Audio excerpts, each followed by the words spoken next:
Morning students. আজকে সকাল সকাল আমরা সবাই স্কুলে এসেছি। অত্যধিক গরমের জন্য আমাদের স্কুল এখন ডে থেকে মর্নিং এ শিফট হয়েছে, কিন্তু এই গরমটা আরো বাড়বে বলছে। ঠিক আছে, এই যে একটা সপ্তাহ আসছে তাপপ্রবাহ শুরু হবে, তাই আমাদের যে গ্রীষ্মের ছুটি 6 মে থেকে হওয়ার কথা ছিল সেটা সরকার পক্ষ থেকে আগিয়ে দেওয়া হয়েছে, যাতে তোমাদের না কষ্ট পেতে হয় এই গরমে, তোমরা বাড়িতে থেকে যাতে একটু সাবধানে থাকতে পারো, ঠিক আছে, সুস্থ থাকতে পারো, সেটা আমাদের ছুটিটা অনেকটা আগিয়ে দিয়েছে। তো এর ফলে আমরা প্রায় 1.5 মাসের মতো গরমের ছুটি পাচ্ছি। তাহলে এই 1.5 মাস গরমের ছুটিতে আমরা বাড়িতে থেকে কি করব? রাস্তায় রাস্তায় রোদে রোদে ঘোরাঘুরি করবো না, নিজেদের শরীরটাকে অসুস্থ করবো না, বেশি বেশি বাড়িতে থেকে জল খাবো, জল জাতীয় খাবার খাবো, যেমন শসা, তরমুজ, ডাল, পাতলা ঝোল, একদম আমরা তেল ঝাল মশলা জাতীয় খাবার খাবো না। এটা গেল আমাদের সুস্থ থাকার কথা।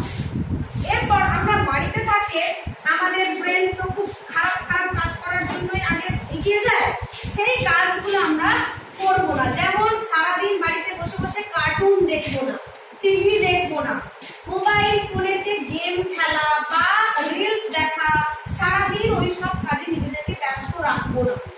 এই 1.5 মাস ছুটিতে আমরা আমাদের স্কুলের পড়াশোনার পাশাপাশি নিজেদের ব্রেনটাকে আরো অ্যাক্টিভ করার জন্য সামার প্রজেক্টে আমাদের নিজেদেরকে নিযুক্ত করবো, ইনভলভ করবো। ক্লাস 3 আর 4 এর জন্য সামার প্রজেক্ট দেওয়া হয়েছে। এবারে পুরোটাই লেখার উপর, লিখতে হবে তোমাদের। কি লিখতে হবে? প্যারাগ্রাফ লিখতে হবে, অর্থাৎ প্রবন্ধ, স্টোরি অর্থাৎ গল্প। তোমাদের প্যারাগ্রাফ লিখতে হবে নতুবা গল্প লিখতে হবে, যে কোনো একটা টপিকের উপর তোমরা প্যারাগ্রাফ লিখতে পারো বা গল্প লিখতে পারো। প্যারাগ্রাফটা কিভাবে লিখবো? টপিক তোমাদের দিয়ে দিয়েছে, দেখো, যেমন myself, school, pet, my family. Myself মানে তোমার নিজের সম্পর্কে, স্কুল স্কুলের সম্পর্কে, পেট মানে পোষ্য, বাড়িতে যে কোনো পশু যদি তোমরা পুষে থাকো তার সম্পর্কে, অথবা মাই ফ্যামিলি তোমার পরিবার সম্পর্কে লিখতে হবে। সবটাই এবারে লেখার কাজ দিয়েছে। তোমরা বড় হয়ে গেছো, বাড়িতে বসে বসে নিরাপদ জায়গায় সুস্থভাবে লিখবো আমরা। এবার সেই লেখাটা তাহলে আমরা লিখবো কিসে? আমাদের তো লিখতে হবে, তার জন্য তোমরা এরকম A4 পেজ কিনবে। A4 পেজ বেশি লাগবে না, তোমরা ছোট 5 টাকায় হয়তো 5টা পাওয়া যাবে, তাতেই হয়ে যাবে, ঠিক আছে? ওই পেজে তোমরা কি করবে? স্কেল দিয়ে প্রথমে এইরকম চারিদিকে মার্জিন টানবে। দেখো আমার এই কাগজটা দেখতে পাচ্ছ, সুন্দর করে মার্জিন টানা আছে।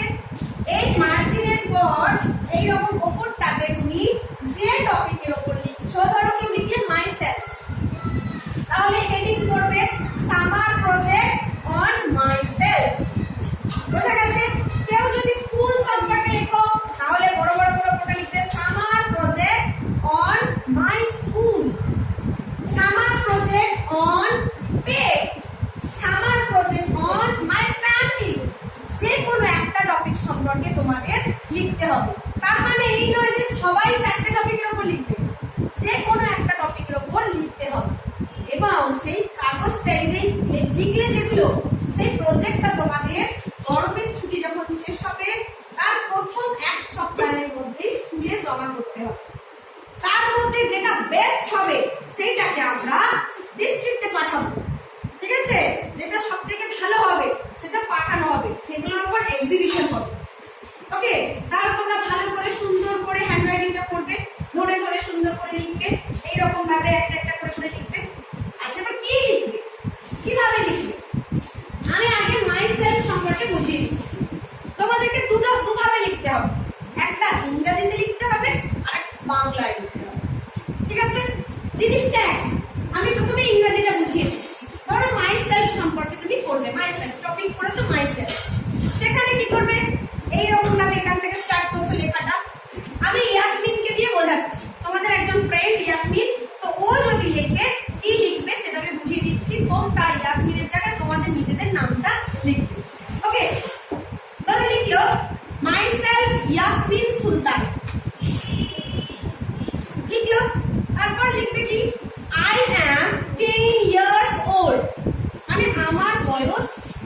বছর। যার যেটা বয়স সে লিখবে, কারো 9 হলে সে 9 ইয়ার্স ওল্ড লিখবে, কারো 10 হলে সে 10 ইয়ার্স ওল্ড। তারপর লিখলে কি, I read in Chakkanhat primary school in class 4। আমি ক্লাস 4 এর চক্কনহাট প্রাথমিক বিদ্যালয়ে ক্লাস 4 এ পড়ি। ঠিক আছে, যে ক্লাস 3 হবে তাহলে লিখবে I read in class 3 at Chakkanhat primary school. বুঝে গেছে? তো ওটা শুরু হলো। এইবার আরো তোমার সম্পর্কে আরো কিছু দিতে হবে। সেখানে তুমি কি দেবে? মাই ফাদার্স নেম ইজ, বাবার নামটা লিখবে। মাই মাদার্স নেম ইজ, এটা লিখবে। We are 7 members in our family.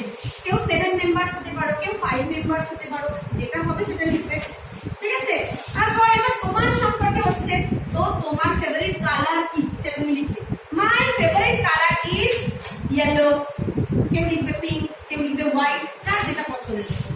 My favourite game is, একটা গেম লিখবে। তোমরা লিখতে পারো হাইড অ্যান্ড সিক মানে লুকোচুরি, তোমরা লিখতে পারো ক্রিকেট অথবা ফুটবল, যেটা হোক লিখবে। একই রকম ভাবে মাই ফেভারিট ফুড লিখলে। আচ্ছা, একটা নাম উল্লেখ করলে দিয়ে বললে, ধরো বললে Amina. Amina is my best friend. We play together all the day. আমরা একসঙ্গে সারাদিন খেলা করি। বোঝা গেছে? এইরকম ভাবে মাই সেলফ নিজের সম্পর্কে লিখতে হবে অন্তত পক্ষে 10টা কি 12টা সেন্টেন্সে। 10টা 12টা সেন্টেন্সে এই যে myself or school or pet or my family এই টপিকের উপরে একটা প্যারাগ্রাফ লিখতে হবে। বোঝা গেছে? সম্পর্কে হচ্ছে, তো তোমার ফেভারিট কালার কি সেটা তুমি লিখবে। My favourite colour is yellow. কেউ লিখবে পিঙ্ক, কেউ লিখবে হোয়াইট, যার যেটা পছন্দ। মাই ফেভারিট গেম ইজ, একটা গেম লিখবে। তোমরা লিখতে পারো হাইড অ্যান্ড সিক মানে লুকোচুরি, তোমরা লিখতে পারো ক্রিকেট অথবা ফুটবল, যেটা হোক লিখবে। একই রকম ভাবে মাই ফেভারিট ফুড লিখলে। আচ্ছা, একটা নাম উল্লেখ করলে দিয়ে বললে, ধরো বললে Amina. Amina is my best friend. We play together all the day. আমরা একসঙ্গে সারাদিন খেলা করি। বোঝা গেছে? এইরকম ভাবে মাই সেলফ নিজের সম্পর্কে লিখতে হবে অন্তত পক্ষে 10টা কি 12টা সেন্টেন্সে। 10টা 12টা সেন্টেন্সে এই যে myself or school or pet or my family এই টপিকের উপরে একটা প্যারাগ্রাফ লিখতে হবে। বোঝা গেছে? একই রকম ভাবে তোমরা যদি বাংলা এবার প্রজেক্টটা লিখো, তাহলে বাংলাতে লিখতে হলে কি লিখবে? একইভাবে বাংলায় বলবে যে আমার নাম ইয়াসমিন সুলতানা, আমি ওলানপাড়া গ্রামে বাস করি, আমি চক্কনহাট প্রাথমিক বিদ্যালয়ের 4র্থ শ্রেণীর ছাত্রী, আমি পড়াশোনা করতে খুব ভালোবাসি, আমার বাবার নাম এই, আমার মায়ের নাম এই। ঠিক আছে, লিখলে। তারপরে বললে আমার বাবা মা ও আমরা ভাই বোন মিলে আমরা পরিবারে 5 জন বাস করি। আমার প্রিয় রং হলো সবুজ, আমার প্রিয় খাবার এটা, যেটা তোমার প্রিয় খাবার সেটা লিখবে। এইভাবে নিজের যে পছন্দ, নিজের ভালো লাগা, নিজের খারাপ লাগা, তুমি গল্পের বই পড়তে পছন্দ করলে গল্পের বই, টিভি দেখতে পছন্দ করলে টিভি, কেউ বলতে পারো আমি বাগান তৈরি করতে ভালোবাসি। তো নিজের সম্পর্কে তুমি কয়েকটা বাক্য এখানে লিখবে। বোঝা গেছে? ধরো একটা পেজে ধরলো না, তাহলে আবার একটা A4 পেজ নেবো, সেটাকে একই রকম ভাবে মার্জিন দেবো, মার্জিন দিয়ে আবার একই রকম ভাবে আমি লেখাটা শুরু করবো। আর একটা যেটা খুব ভাইটাল ব্যাপার, সেটা হচ্ছে তুমি যদি মাইসেলফ সম্পর্কে লেখো, নিজের সম্পর্কে, তাহলে কি করবে? বাড়িতে যদি রঙিন ছবি থাকে তোমাদের নিশ্চয়ই কারো কারো ছবি তোলা আছে, তো সেই ছবিটা এখানটায় কোনটা পেস্ট করে দেবে। এই কাগজের এটা পাতায় ছবিটা পেস্ট করলে তারপরে লেখাটা শুরু করবে। এরকম এরকম এরকম ভাবে লেখাটা যাবে। কেউ যদি স্কুল সম্পর্কে লেখার চেষ্টা করো, তাহলে কেউ স্কুলের একটা ছবি আঁকতে পারো, অথবা আমাদের স্কুলের ছবি তুলে নিয়ে গিয়ে সেই ছবিটাকে এখানে পেস্ট করতে পারো।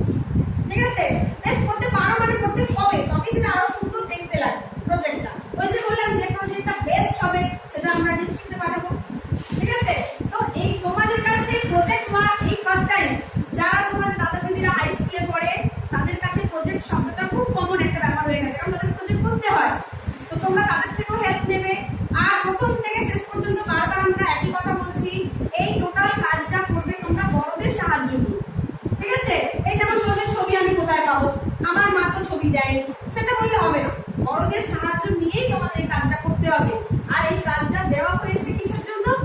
তোমাদের যাতে বুদ্ধির আরো বিকাশ ঘটে, তোমাদের হাতের লেখাটা যাতে আরো সুন্দর হয়, রোদ্দুরে রোদ্দুরে ঘোরাঘুরি যাতে না করে পড়াশোনায় মনোনিবেশ করতে পারো, তাই জন্য এই কাজগুলো দেওয়া হয়েছে। বোঝা গেছে? তাহলে আজকে টোটাল যে জিনিসটা আমি বোঝালাম সেটা হচ্ছে ক্লাস 3 আর 4 এর সামার প্রজেক্ট। সেই সামার প্রজেক্টের টপিক এবারে দেওয়া হয়েছে প্যারাগ্রাফ রাইটিং অথবা স্টোরি রাইটিং। প্যারাগ্রাফ রাইটিংটাকে ইংরেজিতে বলা হচ্ছে, বাংলায় হলে হবে সেটা প্রবন্ধ লিখন। বাংলায় আমরা প্রবন্ধ লিখব নিজের সম্পর্কে। আচ্ছা, স্টোরি রাইটিং গল্প, কোন একটা গল্পকে তোমাকে বানিয়ে বানিয়ে লিখতে হবে, ঠিক আছে? সেখানে গল্পের ছবি দিতে হবে কোথাও কোথাও টেস্ট করে করে। তো চেষ্টা করবে তোমরা প্যারাগ্রাফ লেখার চেষ্টা করো, কারণ ভালোভাবে যেহেতু এটা তোমরা বুঝতে পারছো তো লেখা স্টার্ট করবে, ঠিক আছে? আর আরো যদি তোমাদের আরো কিছু জানার থাকে, তোমাদের বাড়ির লোকের যদি কোনো জানার থাকে, তাহলে আমাদের স্যার ম্যামদের সঙ্গে